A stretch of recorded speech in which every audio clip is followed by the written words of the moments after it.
You're listening to the Sisters-in-Laws podcast, a faith-based podcast that spotlights Black women who replace silence with storytelling around pregnancy and infant loss and infertility.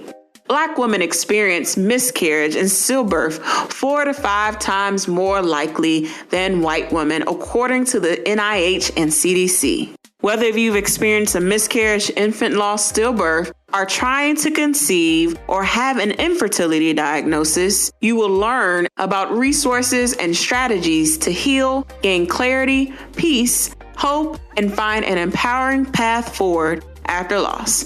I'm your host, Erica M. McAfee, and you will hear me interview sisters-in-laws who have healed from such a painful and traumatic experience by sharing their testimonies and stories to inspire and help others turn their pain into their purpose. Now let's get started. Well, thank you so much, Tanisha, for being on the podcast. I appreciate the opportunity, Erica. It's been I've been listening to the podcast that you post. Some of them I remember and recall, particularly the episode with the surrogate. And there was a mom on there that lost her daughter. And so she's creating dresses for mothers of loss to bear their child. So those are the two that ring out to me. I can remember the mother's name, but she designs gowns, or she has a donation where she designs gowns for mothers who have lost children. So it's a blessing to be on here with you. Awesome. Yes. So I would love for you to share a little bit about yourself and what you do with Alyssa.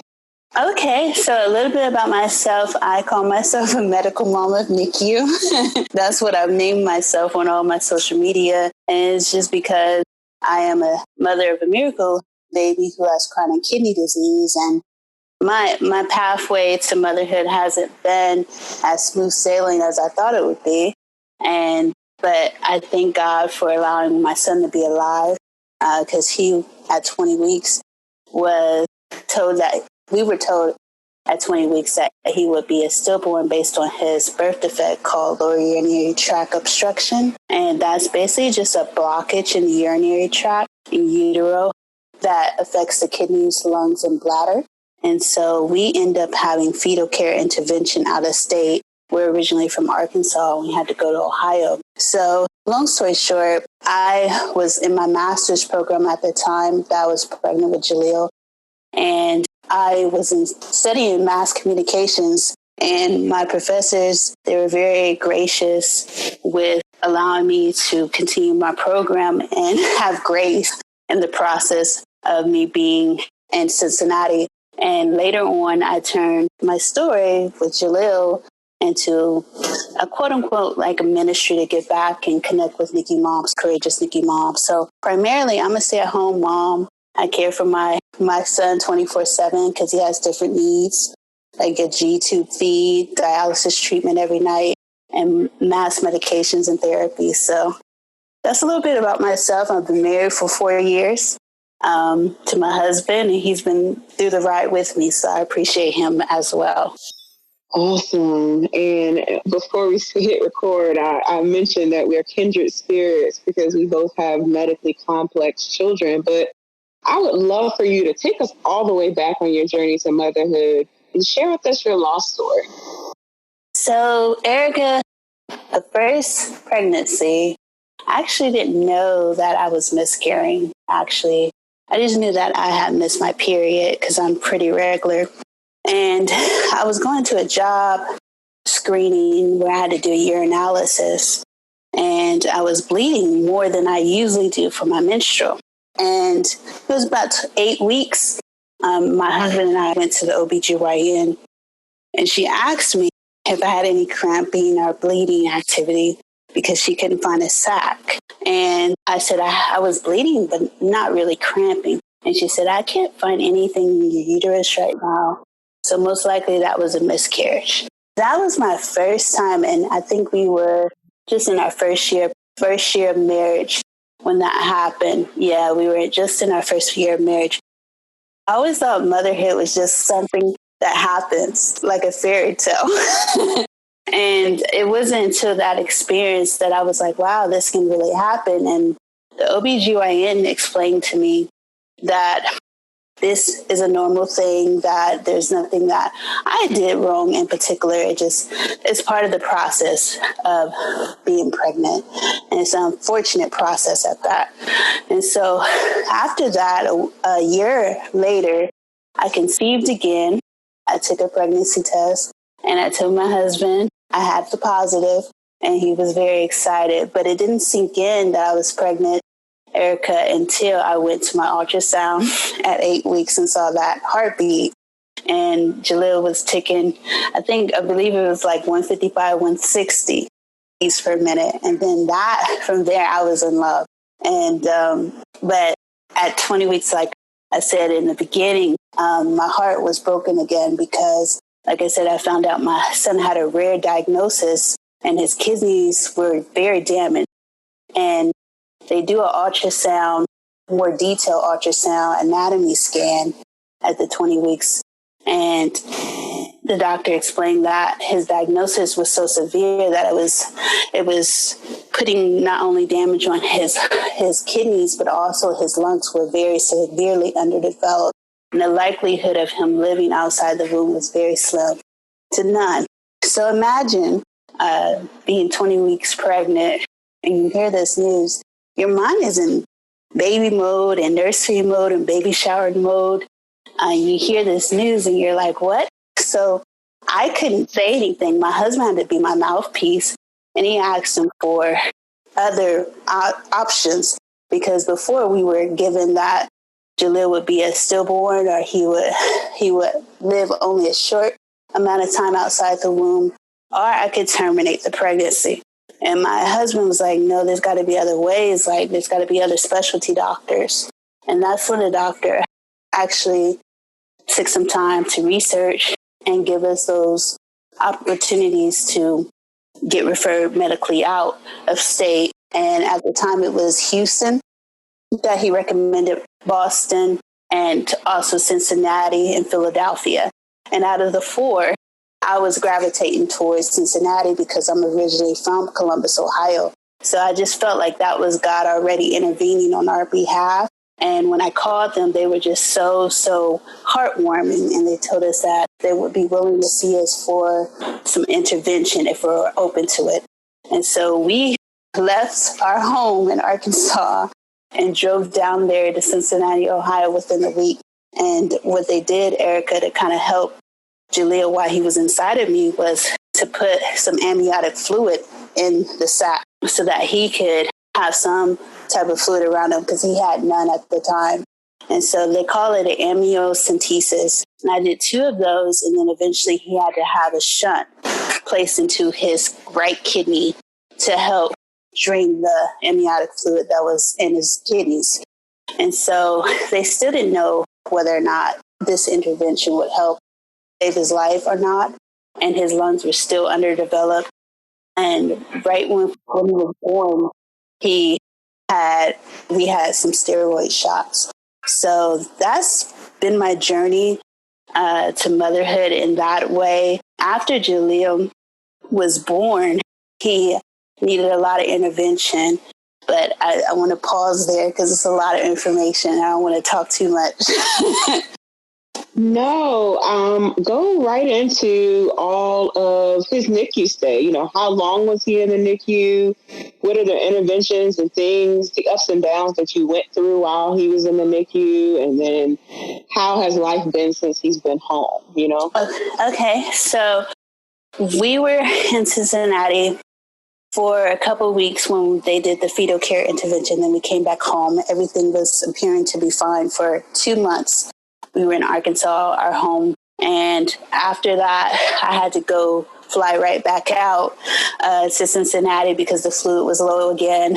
And so at that point, that's when they put that shunt in, and that helped us up until the end of the year. Jaleel was born January 2018, and the shunt stopped working around Christmas. And I recall that because I was admitted to the hospital at that point when he had the shunt was ineffective. And so I was in hospital, and he came at 36 weeks and 5 days. He came naturally, a vaginal delivery. Surprisingly, a lot of people think that I had a C-section, but I actually had a vaginal delivery. The OBGYN had put some more fluid inside of my vagina to help Jaleel make a smooth exit out. And he eventually came out. I heard the little cry. You could tell he was struggling a little bit. And I held him for a few seconds, and then the NICU team strapped him into the incubator and transferred him with my husband to Cincinnati Children's. And we were at Cincinnati Children's for a while, up until April 2018.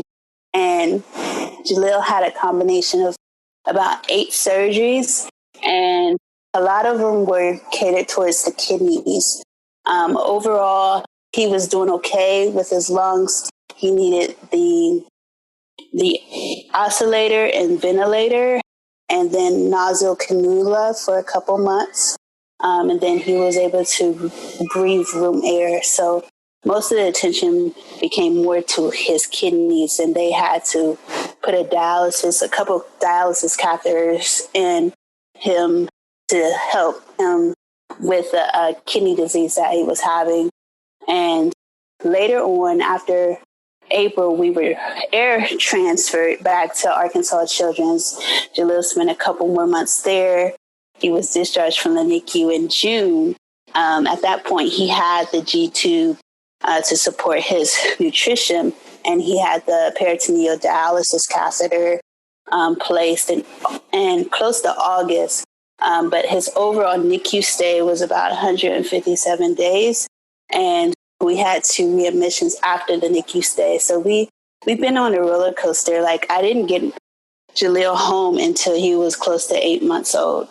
It was a ride, and but overall, he's persevered through so much. And the next step for him medically is to find a kidney donor.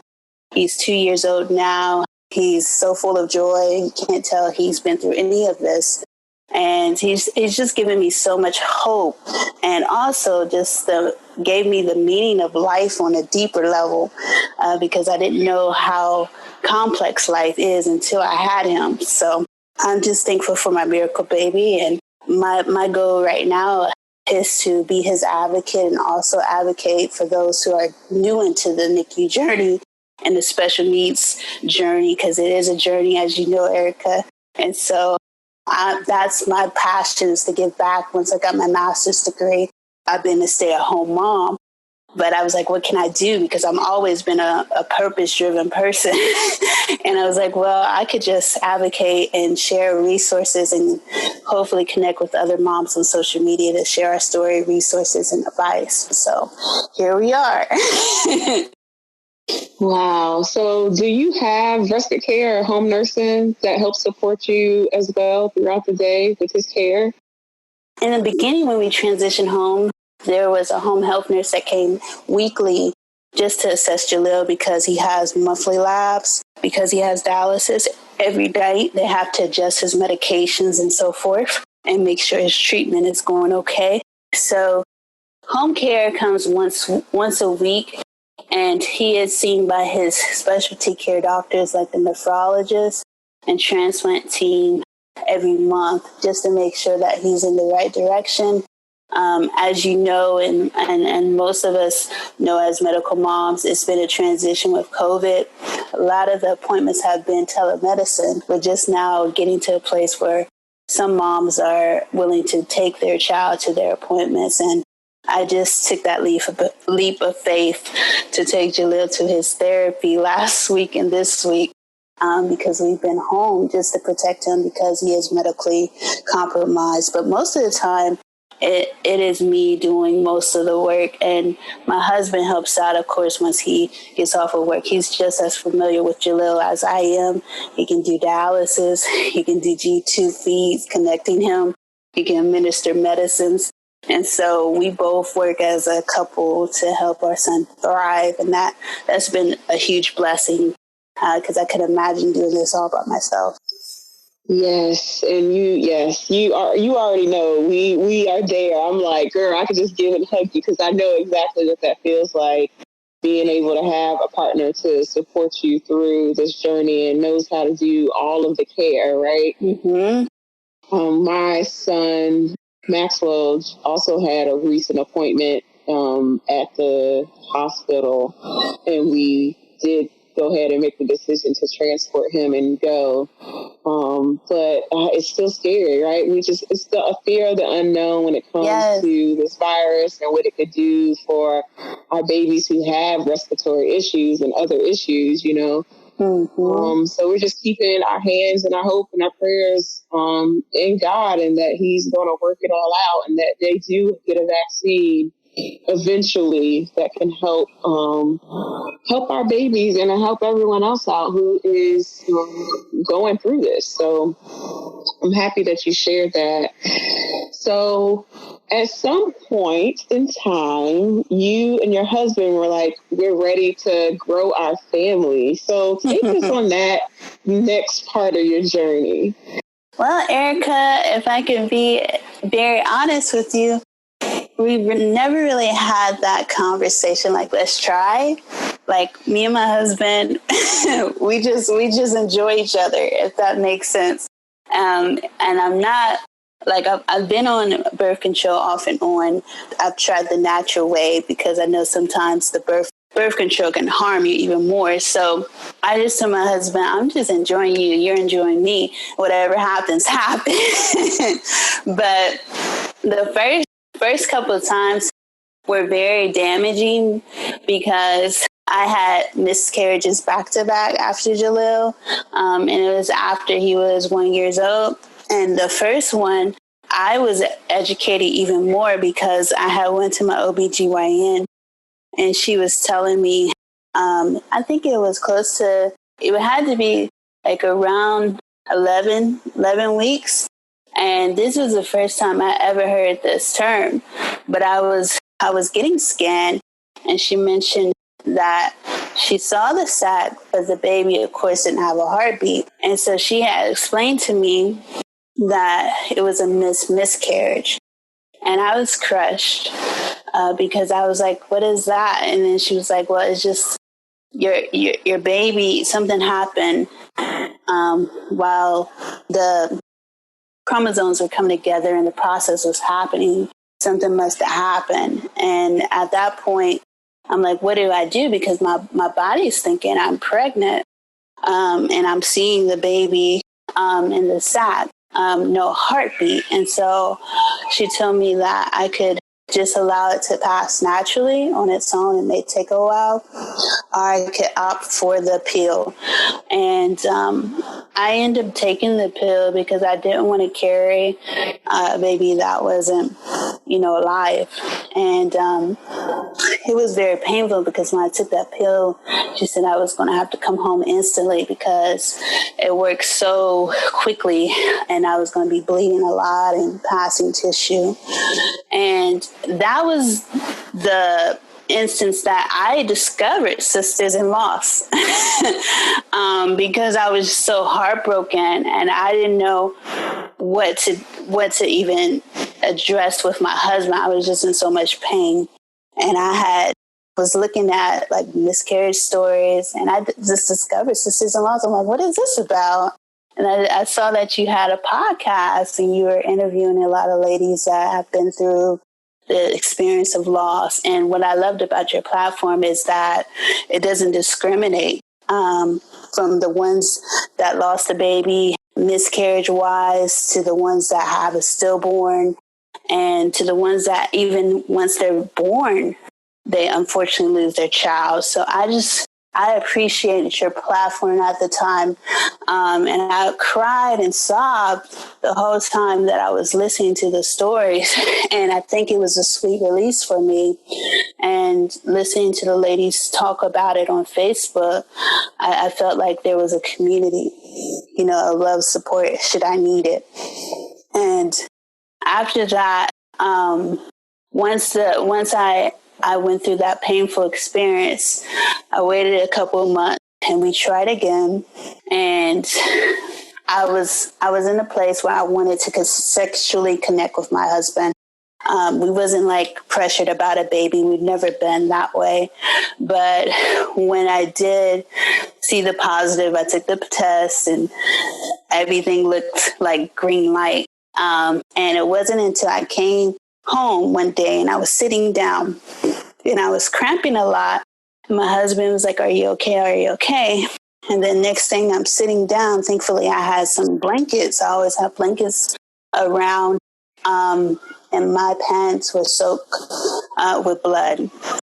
And I said, I shouldn't be bleeding like this. This is the third miscarriage that I'm talking about. And I told my husband, I rushed in the bathroom. I said, this is not a good pregnancy. I could tell. And I didn't even go to the OBGYN. I just knew my body based on the experience that I had the second time. I said, this is not a good experience. This should not be happening, because I didn't bleed at all with Jaleel. And so all the time that I seen blood, I knew something wasn't right. And so when I saw the sac pass naturally from my body, I grieved and I was like just numb, because I didn't realize like how complex this process is. And I saw a lot of stories online, then I couldn't process anymore, because I was just a wreck. And after I had went through that law, I think I was just like in a place where I just wanted to grieve and seek some answers. And thankfully I had a sister, a God sister, that spoke into my spirit. And she told me, she said, "Tanisha, don't take any more pregnancy tests. I know you like to do it because that's the trend, that goes on, surprising your husband." But my husband at that point, he just couldn't believe, the positive anymore. And I was tired of taking the test to confirm it. And he was, and she had told me, she was like, "Tanisha, don't take a pregnancy test. God will show you when you're pregnant. He will show you through your body, and just wait. Your body will show you." And I was like, I'm going to listen to that, because I'm tired of being devastated. And I know my husband is too, because you get so quickly excited once you hear about the big fat positive. And we had been brokenhearted multiple times. And she told me not to take it. And I waited 12 weeks this year, 2020. I waited 12 weeks, and right close to the first trimester being over. And I didn't see no bleeding, no cramping. I didn't have my period, which my period is regular. And I just felt very bloated, and I was eating a lot. And so I told my ultrasound technician, I said, "I have a good feeling about this." And she said, "You do?" I said, "I really do. I really do." And when she scanned me, she confirmed a healthy baby in there. And she was growing and moving along, and she could kind of detect the sex. And she's like, "Do you want to know?" And I said, "Sure." And she was like, "It's a baby girl."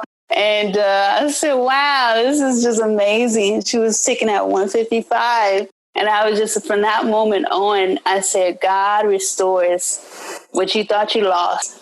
Because I felt like, man, I just want to see what this experience is, a healthy pregnancy, because at the time we were planning on a home birth, which I know you're a doula, and with Jaleel, but we never got that chance because everything was medically complex.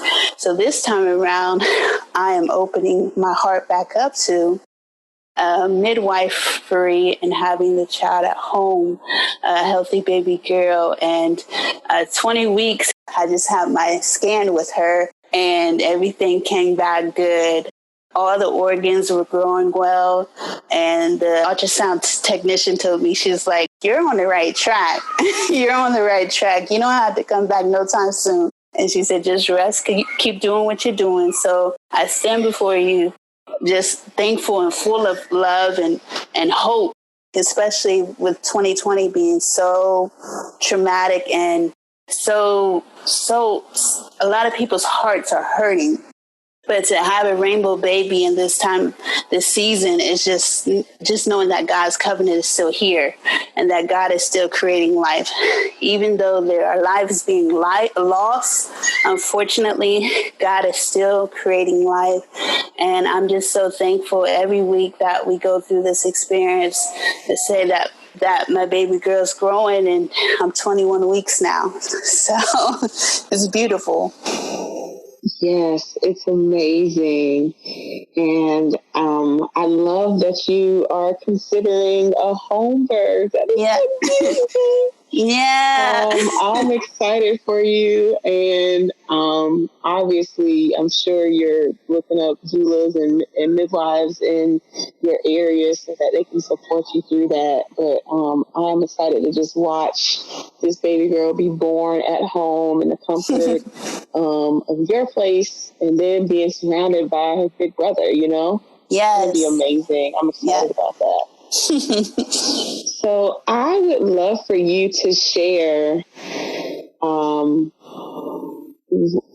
your experience. I mean, we talk a lot about healing and grief and trauma. And I would love for you to share, you know, how you overcame, you know, 3 different losses, you know, NICU trauma, and really now how you're turning your pain into your purpose. But definitely, it's just knowing that, which is so hard, this truth, it still creeps up on me. I would be unhuman if I didn't say this, but the mommy guilt, to say, what did I do wrong? I remember hearing, I'm not sure if you're familiar with this show, but I'm a big fan, Married to Medicine. And Dr. Jackie, which is an OBGYN, she has said that miscarriage, she said something, I'm paraphrasing, but she said sometimes when it's speaking about miscarriage, is to protect you. A lot of the times that we discuss miscarriage is like a sting, which it pierces, it does hurt. But sometimes it's your body's way of protecting you and indicating something's not right. Let me correct it and fix it, because clearly there's something wrong.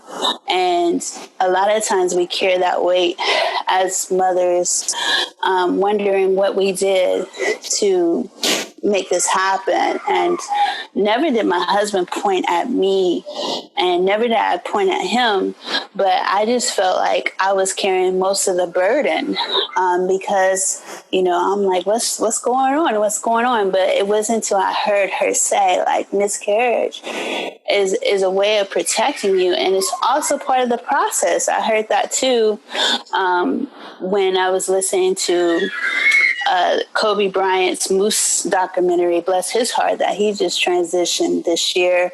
But he was just talking about his wife, Vanessa, went through miscarriage, and he thought it was his fault. And even though the care team said, no, you know, this is part of the pregnancy. This is part of you developing life. Sometimes it's unfortunate, but it's part of the process. And that was speaking to my spirit. And then when I ended up interacting with the sisters-in-law, and one of the sisters was putting together a secret sister, and I was wanting to get this book called Iyanla Vanzant. And so I put that as my gift that I would love to have. When that sister gave me that book really helped me heal even more, because it was really evaluating my inner thoughts and just how I process hurt and trauma, and to realize that some of the things that we take on it's not for us to take on. It just happens. It's a natural cause. And when I was listening to Iyanla Vanzant, which she's always speaking life into people's lives, and that's why she has the Fix My Life platform. But her words has always been self-soothing to me. Spiritually, listening to the Bible and just listening to that God has a promise. The rainbow, you know, to show that he was still over his people, that he never left. And just knowing that God, when his own perfect timing, will restore what you thought you lost. You just won't be able to see it, because even though I was happy, the times that I took the pregnancy test, I knew in my heart that even Jaleel's journey was so complex, and we were just starting to learn how to be special needs parents. And so to have that on my shoulders and try to be pregnant and carrying a baby that needs a lot of my energy as well, it's going to be a lot of hard work. And so now that I feel like a lot of weight has been lifted, I'm no longer in school. I graduated last year. And so that weight is gone. And then Jaleel's doing so well with his kidney journey. And he's already on the list for a kidney donor. So a lot of the things that I've been desiring are actually in alignment. And now that we are expecting this year, it just makes sense. Like I didn't see it. I didn't see it in the first couple of years that I was hurt with the miscarriage. But now I see, this is the right time. I'm no longer stressed about school. Jaleel's not in a hospital. He's healthy. He's thriving, and things are opening up where they're supposed to open up. Another thing is just the support groups that I've found with the NICU community. I didn't realize there was a lot of NICU moms, special needs moms that I could reach out to until I was challenged to make Medical Moms in NICU my platform, a professional project.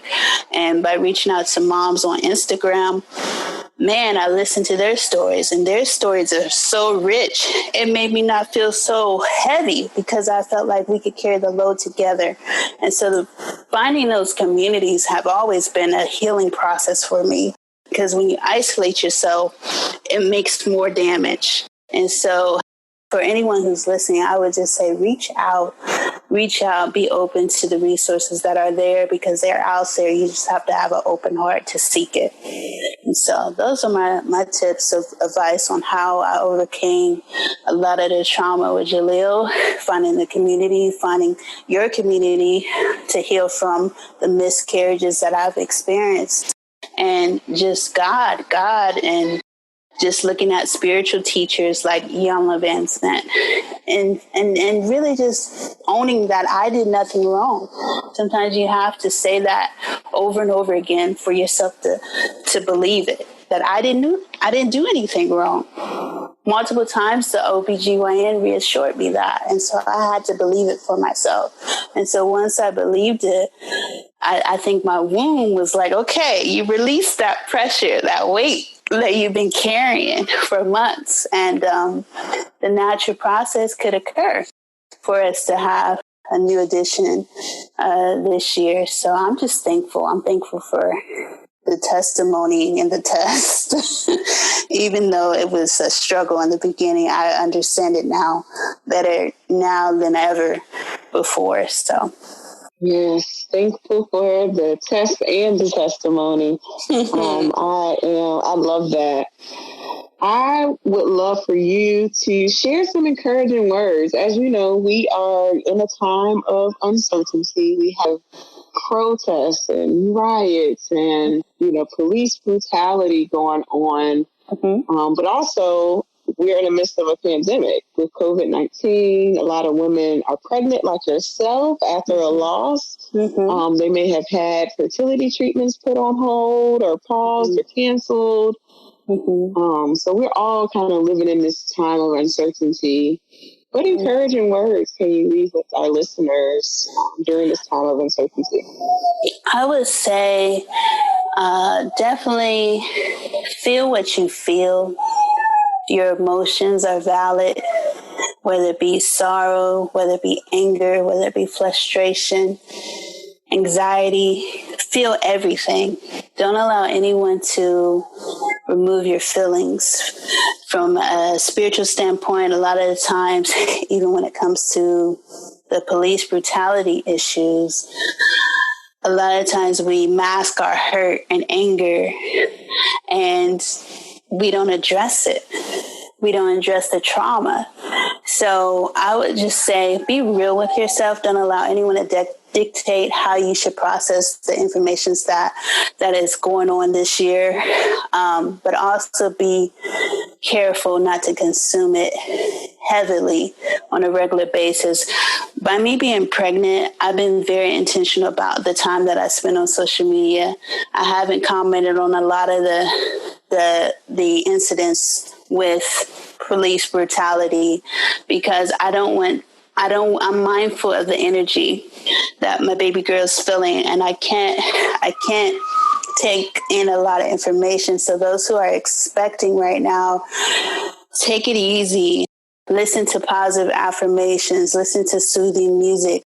Yesterday, I was listening to a lot of gospel. I've been listening to a lot of gospel music. I have a playlist on my YouTube that I listen to encourage myself on a regular basis because that is more powerful right now. You're creating life and your baby is feeling everything you're feeling. So it is important to protect your space, your energy, those who you're around that don't give you the positive information that you need. Let them go because you have to protect your family. And as far as COVID is, understand that there are precautions, health precautions that are being taken place. And try your best to stay safe. Do what they recommend, the health department and whole the doctors and the nurses, but at the same time, don't live in fear because we are light beings and our body needs natural light. We need to go outside. We can distance ourselves and be modest with how often we go out, but your body needs vitamin D, natural light. You need to be in nature because that helps your soul. When you're secluded like this, it's not healthy either. So just have a balance with that and protect yourself as best as you can by washing your hands, wearing a mask, and social distancing. But at the same time, be in nature. Nature is the best cure, I believe, in all this. God's garden, eating a lot of holistic foods. Right now, I've been very mindful of what I'm putting into my body. I do have my little cravings as a pregnant woman, but I try to eat more green foods. I have a book that I'm studying now called Whole 9 Months, and it's all about eating holistically and eating more colorful foods to help you and baby get the vitamins and minerals and nutrition that you need to thrive. And that makes a huge difference in your pregnancy and calming down the symptoms and also preparing you for a natural delivery if that's what you desire. But those would be my words of wisdom. More than anything is just protect your energy, protect your space, be involved in Zoom conferences that are going to build you up and not tear you down. There's plenty of those out there, so you don't have to feel like you're lonely. And so just be open to that as well. And, but most importantly, know that God is with you. He's never left. He's still in control of all things. And even though we can't see it, he's making miracles happen every day, even in our sleep. So knowing that God created this world, he created us, he created animals, he created everything that we see. And so know that he is the author and finisher of our faith. And so that's when you feel like there's no hope, look up and you will see that God is still blessing.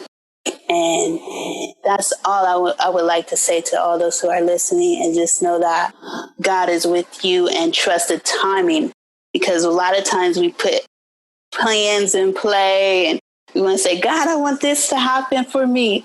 Trust God's timing because it's impeccable. I truly believe, now I'm laughing. I'm like, God, you're right on time with all this going on. This baby is a sign of hope. And I'm not worried about being pregnant in COVID because I know God gave me this gift. And so every day I just thank God for the gift that he has given me. And so for those who desire to be pregnant, trust and believe that God knows your heart.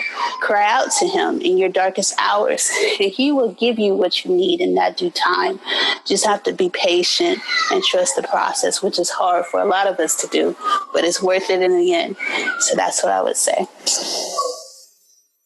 It is worth it in the end. I love this. So where can we connect with you after this episode? Drop your social for us. My social is Medical Moms of NICU. I can be found with that handle on Facebook, LinkedIn, and Instagram. Those are my primary. For those who would like to connect with me, Medical Moms of NICU, we help medical moms navigate the medical system with ease by courageously connecting and sharing our NICU story, our NICU resources, our NICU advice, and our NICU questions. And so I just want to say thank you so much, Erica, for featuring me. This was a big deep dive for me because for a while, for the longest, I have not shared. This is our first time sharing my miscarriages publicly. Not even my mom knows the details of what we endured as a couple, but I felt like I needed to do this because so many of the women before me have done it. And I feel like if I was able to speak it, I'm no longer ashamed. I'm no longer ashamed of miscarriage because I know that it's a process. And sometimes it just happens, unfortunately, but it does make you stronger. And so I just thank you for this platform. I needed to do that in order for me to say, I'm not ashamed of my story. I'm vulnerable right now. But a lot of women before me were vulnerable and willing to take that step. So I'm just thankful for this opportunity to talk with you and connect with you. And like I said, we are close. Even though I have not talked to you, I've seen your son. I've heard your stories of what you went through, and I'm amazed. So I share the same mutual love and respect for you as a special needs mom. Absolutely, yes, absolutely. And I'm going to continue to follow your journey with your son, but also with this new baby girl as she is growing and getting stronger every day. I just love your spirit, and we definitely will connect offline for sure. Yes, most likely. Like I said, if you have an event, just call me. I understand. Yes. Absolutely. Well, thank you so much, Tanisha, for being on the podcast and sharing your story and your light with us. It has been a blessing for sure. Thank you, Erica. Keep doing the great job that you are doing with Sisters in Loss. Thank you for listening to today's episode. For show notes, go to sistersinloss.com. To stay connected with us and join the Sisters in Loss community and receive my weekly newsletter, please go to sistersinloss.com/newsletter. That is sistersinloss.com/newsletter. Please rate and review this episode, and I will talk to you next week.